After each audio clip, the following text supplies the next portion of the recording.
To the Vodacom United Rugby Championship game in Pretoria.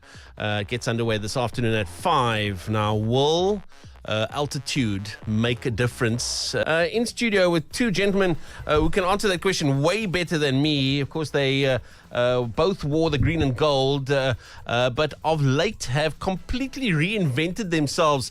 Jongh, Rudy, Paige, Behind The Ruck podcast. If you don't mind me saying, gents, well, firstly, welcome. Thank you. Thank you very much. Firstly, welcome. But if you don't mind me saying, I'm going to call it a media sensation. Behind the Ruck podcast. Did you have any idea that it would be that attractive and impactful, that you would get that much reaction to it? Probably not. Was it just a little bit of a lach? It was like, I'm going to do this and see what happens. Yeah, it was absolutely. We obviously trying to do something different. Yeah. At the time, there was no podcasting industry in South Africa from a player's point of view. But I think we would lie if we say we would have guessed the reaction and the growth that we're currently having. Yeah, we just wanted to start to inform people, educate people, and just get to know the rugby player, the human factor of it. And the thing is, you guys are in the best position because you've been on that side of the, if you like, of the fence. You've been there. You understand what the guys are going through. So I mean, when you give an opinion, I mean, you've experienced it, and it makes it relatable as well, especially for the guests, the rugby players that comes of the players. They feel at home, and that's what we're trying to create. We're trying to create that conversation around the braai, talking about the old days, maybe, and just informing we call it the viewers, the ruckers. Inform them a little bit what's happening here. And who came up with the name? So Paige came up with the name because he's obviously, as a 9, he hides himself behind the ruck. He's always behind the ruck. And we just decided, listen, because of the ruck, it's it's a place where it's busy, where all the attention is, and the ruckers can come for that attention. So it's the aspect in the game that happens the most. A ruck. Yeah. And that is how the complexity of the name came about. And the 9 having the best view and the most intelligent player on the field. Hey guys, here we go again. Disagree. Oh, I knew it was going to come. I mean, eventually it was going to. If we had a forward in here, that would also be in the thing. We would have told us that the prop is the most intelligent person. 100%. Listen, Rudy, is it true though that the 9s talk the most? Yes. Okay. Thank you, Juan. Yes. They talk the most. They're always picking fights with everybody. Yes, I can answer. Okay, there we go. Yeah. Yes. Okay. Rudy still hasn't answered the question. They always they're starting the fight, but then they're never there when the fight is underway. Look, Jeremy, I can't. I don't remember you being like that. No, never. Guys, I was very quiet, respectful on the field. Honest. Never took People on are listening, eh? Never took on any opposition. I was quite complimentary in the way that I played rugby. So I don't think those statements are at all true. Okay. Rudy was more that chihuahua dog, in Greyman's garden on your knees. Yeah, on your knees by your ankles there. You're like, what's going on? Get him.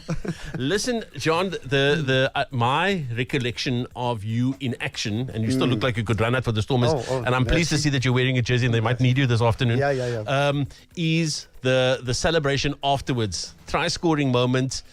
There was, but I mean that for me was not only, of course, the valuable 5 points and the points, but just the sheer enjoyment of the game. Yeah, it's enjoyment, and I mean, I always said it's important to enjoy the game because that's how we started. When we picked up the ball at 8, 9, 10 years old, it's about enjoyment. But the celebrations, it's just the moment. Sometimes you don't even plan it. Sometimes it just comes out of your body. It's second, it's Mother Nature taking over. But it's good memories. Jeremy, it was very irritating. Is it? The celebrations was very irritating. You're on your way back to the poles, and him and Dylan Lates are doing the doggy, and it used to get under my skin. Under the poles a lot, that's what we said. Yeah, you could have called the podcast that one as well, Under the Poles, but we called it Behind the Ruck. No, I'm just joking. We want people to ask us questions. We want people to ask you questions, so you can send it through to us on 082 222 1049. There is a question here from Colleen who wants to know about. All of a sudden, she switched on the TV, and there the two of you were at the Betway SA20 cricket game. Yes. Now, how did that happen? We like to keep them guessing. Well, it worked. Yeah, we like to keep them guessing. Obviously, our experience is not. We're not educated when it comes to the cricket department. Here a little bit more. I was more a parky cricket, bikers, mini cricket. That's it. Yeah. But yeah, it was enjoyable. I mean, we're just proud and honored to get that opportunity. It's about the crowd interaction. It's just obviously we did a lot of with the rugby stuff with the crowd interaction, but to go to the cricket, it's just a different vibe. And the Betway SA20 was unbelievable. It was massive, absolutely massive. But I mean, again, that talks to the success of Behind the Ruck, because there was this traction, there was this awareness of the program, of the podcast, and all of a sudden a cricketing product, a cricketing brand came to find you and fetch you and said, listen, come to iVent if you don't mind. And I think, Jeremy, always the best part for the two of us is we get to be ourselves. I think there's no acting, there's no faking. No. Who you gonna get at the braai or at the sitting next to me on the plane? We're exactly the same human beings. So I think that is probably the best part about this whole journey so far. I love it. We're talking to Jongh, Rudy, Paige, Behind the Ruck podcast team. They're in studio on Super Saturday for a few more minutes. They're in fact heading off to Pretoria for the Vodacom United Rugby Championship game. It's the Vodacom Bulls against the DHL Stormers. We're going to talk about that. We're going to talk about things related actually to rugby, believe it or not. And if you've got any questions, by all means, send it through to us. In studio guests Jongh and Rudy Paige, hosts and owners of Behind the Ruck podcast. Hugely successful. They've also now dabbled in cricket broadcasting. I mean, who knew? Every time I talk to them, it's something different that's coming up. There's a question here, Rudy, that people saying, besides the Behind the Ruck podcast, and obviously that keeps you busy, what else is it that you do in your day? I think, Jeremy, for me, that I've dreamt about doing is the sports broadcasting. Oh. Doing a bit of emceeing of late. I've seen that, yes. I've done my first corporate event last year. I've got my first school, like Mr. and Mrs. Worcester Gymnasium. That's coming up in March. So, look, I would love to get in a bit of radio, a bit of commentary. So that's the big dream for me. Trying to obviously just express my personality and who I am as an individual. While studying, would love to do the marketing, corporate thing. The fact that I could pitch sales and convince people to go into a certain product, and that's honestly for me what energized me. I can see that because I mean you got a very positive energy. Bubbly. But scrum halves are like that. Yeah. That Chihuahua. We spoke about. We covered this earlier, guys. We covered this earlier about the Chihuahua mentality from the scrum halves. Juan, I mean, I know that you're still very much involved in rugby at a coaching level. Talk to us about that. Yes, I'm doing coaching. I'm full-time coaching. So I'm at the Stellenbosch Academy of Sport, where I'm assistant coach, and I'm also doing the Poland Under 21 head coach. So I'm doing a lot of that, but also a lot of other things as well, trying to do the MC stuff and, just doing balance life. Yeah, just to both let you know, there's only 24 hours in a day. There's only so much you can do. Listen, it in there. While you're talking about coaching, there's a question here about the Stormers are struggling. The people are saying the Stormers are struggling. What must they do? Huh? What must the Stormers do? And I think that the Stormers have been hard hit by, I mean, the most ridiculous run of injuries that I've seen. Yes, 100%. Yeah. So, but at the end of the day, that's how the season goes. If you talk to the Bulls, if you talk to any other teams, there's a lot of injuries as well in crucial positions. But yeah, there's a lot of fixes that we need to fix. I mean, our set piece, if you break it down technically, our set piece hasn't been strong like the first two URC seasons. So that's maybe the scrums and the liners is something we need to look at. But yeah, it's also the creativity as well. I mean, you need combinations like a Shasha Namani maybe connected with a Warwick Galant and those type of connections. But the injuries has forced it a little bit. But yeah, it's one of those things. You're not going to be on song for every season. It's like losing weight. Sometimes you're going to lose weight, you got to pick up weight. So that's how it goes sometimes, the Stormers. But hopefully they can fix it. Hopefully this weekend we can turn it around at 5 o'clock. Yeah, no, let's hope so. Do you think that the altitude plays a difference? I mean, people always talk about, you go up to play in Gauteng and all of a sudden the air's gone, you've got nothing to breathe. Is that a factor? It is a factor, and it all depends on what time the game is. So it's a 1 o'clock, 3 o'clock game. It's triple the factor. Yeah. So 1,500 mid-altitude matters. If you go into Loftus, you will see that board is there. So they warn you every time. But it does have an effect. That's why it's important for them to go there the day or 2 days before the time, do a captain's run, try get used to the conditions. But yeah, because of the big match, I don't think it will be that much of a factor. I mean, we are halfway through the season. Oh. And Rudy says it's not a factor. Yeah, hopefully we can put power. Power. Yeah, here we go. No, Jeremy, I don't think it's affected. The Stormers over the last, let's say, 5 to 7 years have won probably more than 70% of their games at Loftus. If we looked at last year's Craven Week, Western Province going up to Johannesburg, winning the Craven Week there. So I think it's a nice excuse. When teams don't do well at altitude, they use it as an excuse. But no, I don't think it is a factor. Most of those boys go 1 week when they play for the Springboks. They have 1 week to prepare and play for the Boks, and they win test matches at home. So I think it's a really nice excuse for the Stormers to use if they lose tonight. So I'm going to banish that. Yeah. You're going to put that out. Listen, there is a question for you. Let's take a listen to this question. Hi guys, here. this is Niven van Merwe.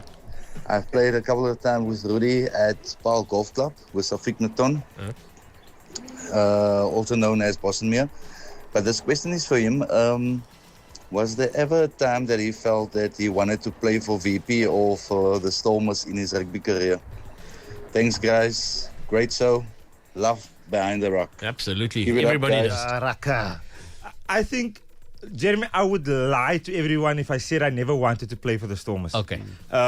Look, growing up in Heidelberg, down the road, my family is big Stormers supporters. Yeah. And I always wanted to play in front of the Newlands crowd.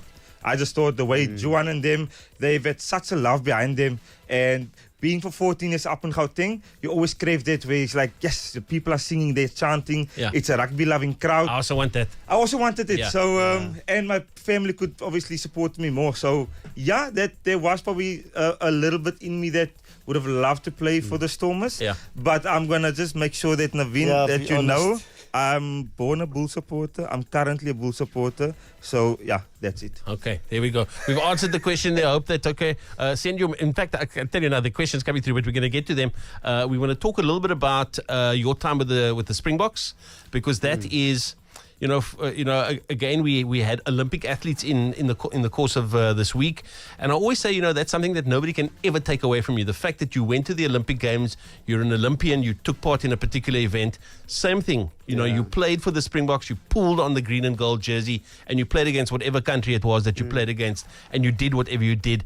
That's a special experience, and so we get some insights from you. Plus, we talk about the box squad as well. I mean, we're doing all kinds of alignment camps, and we want to get 3 World Cups in a row. So we're going to talk about that with the guys before they go. They've got to virtually rush straight from here to the airport. But before that, 10 o'clock in studio with our guests for today. Jongh, Rudy, Paige, of course, from the hit podcast Behind The Ruck. Listen, there's a message here. I think it's specifically for Rudy. Let's take a quick listen to it. Hold on, what am I doing wrong? Oh, there we go. Jeremy, morning. I'm here. Just throw that Bull supporter out of the studio, man. Lekker. Oaks, don't mess around here. No, it's happening here, guys. It's happening. Okay, hold on. Let's see what's going on. We've got just a few more minutes with the guys, with the gents. And so I want to talk about the next level of rugby. I mean, I'm secretly hoping as well that the DHL Stormers come away with the win against the Vodacom Bulls. That would certainly make my day. I don't know what you guys... No, Rudy's already shaking down. I'm on your WhatsApp group. Yeah. Same WhatsApp group. Me and John, we're happy with that. But let's talk about the fact that both of you played for your country.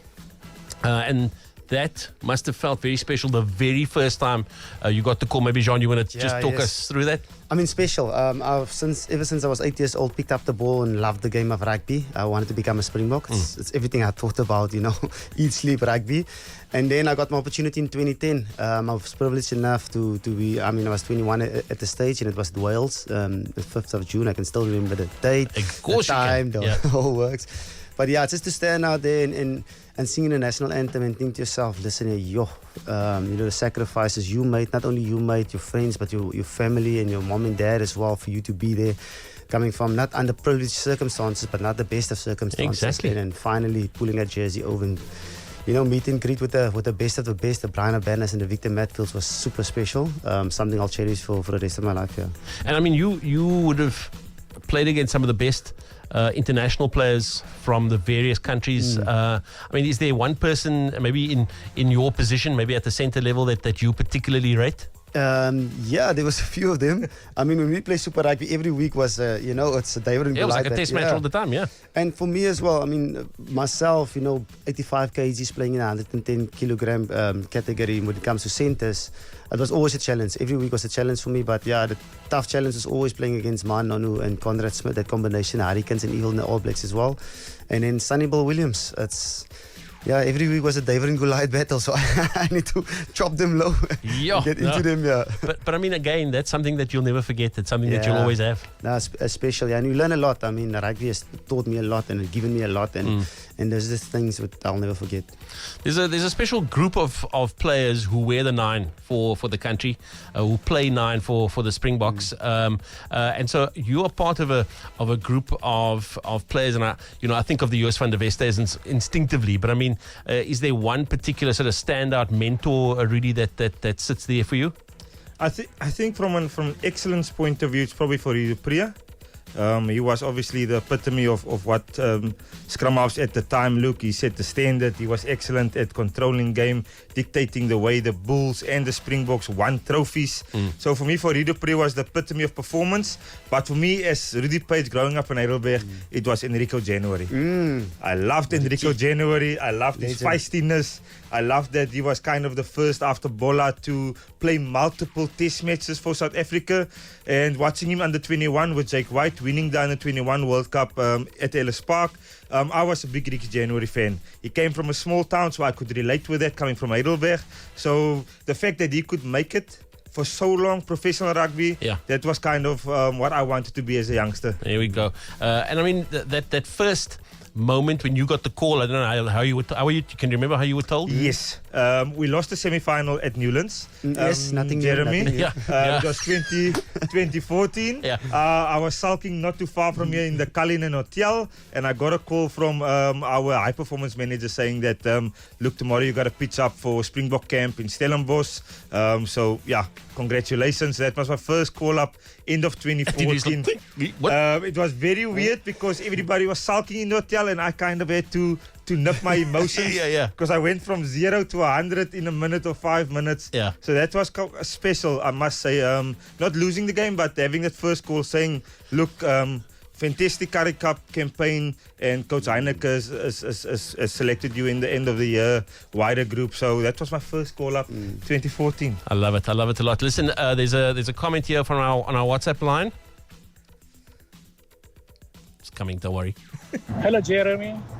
My fondest memory of John de Jongh was in that Currie Cup final against Sark up in Durban, where he scored the winning try. And most importantly, the celebrations. He made a bit of a Margarina Giants there at the end. And it was quite special. And I still remember that clearly in my mind. Frank, yeah? Absolutely. I'll tell you, I remember the tries that you scored, but I think I remember the celebrations even more. Let me ask you guys, the box, back-to-back World Cup winners. Wow. Yeah. I mean, I'm a Box supporter through and through. My blood is green. I would not have picked the second one in a row as much as I was hoping and praying. And there we did it. Now, of course, we're talking madness. We're talking 3 in a row. What do you see in front of you in terms of, sure, there's the old experienced heads, and I don't want to call Siya Kolisi old or even if it's old. I'll never say that to the man's face. But I mean, in terms of the guys who've been there and the new blood, the new players coming through, just maybe some comments. I mean, for me personally, it's the best Springbok era we're currently living in. And I mean, what they've done the past couple of years, the past 8 years, winning those 2 Rugby World Cups, and especially the last one you spoke about, they were in the pool of death, and it's winning the quarterfinals, semifinals, and final with 1 point was something special. But yeah, in the squad at the moment, Rassie and his team is doing a fantastic job. How they're balancing the old boys versus the new boys. Yes, we spoke about it in our podcast as well. When it comes to 2027, the boys will be under 35, 36, 37. So we need to blood the youngsters through. And I mean, this season and the next season will be the best way to blood them. I mean, we've still got a tough season with New Zealand away, those 2 tests, and even in the end of the year with Ireland and France. but yeah, it's time to get the Shasha Feinberg and Gomzulu, the Q and Horns, the next guys in just to get them a little bit of caps. So when it comes to the 2027 Rugby World Cup, they at least look like they have got 26, 27 to 30 caps. Yeah, then they're a bit more comfortable. Yeah, But look, for me, I'm not worried about our age group, like our average age. If you look at the 2003 World Cup, Australia that played in that final, their group was kind of old. They still made it to a World Cup final. The same with the English team 2007 that played against us. They were also an olden group. Yeah, experienced group. Experienced group, not Yeah. to use the word old. Look, if you look at current trends, recovery has gotten a lot better. Technology is a lot better.